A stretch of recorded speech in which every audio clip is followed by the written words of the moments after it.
In this video, I will show you how to fix number keys are not working in Windows 11. So you can try this method. Click on Start and open Settings.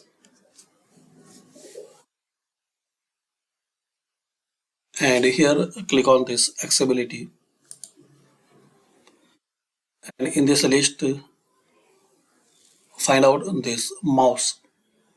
Click on it and mouse keys turn off.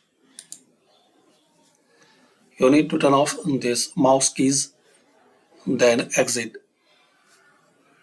Second method, make sure on your keyboard you will find numeric keypad and if a separate portion for numbers.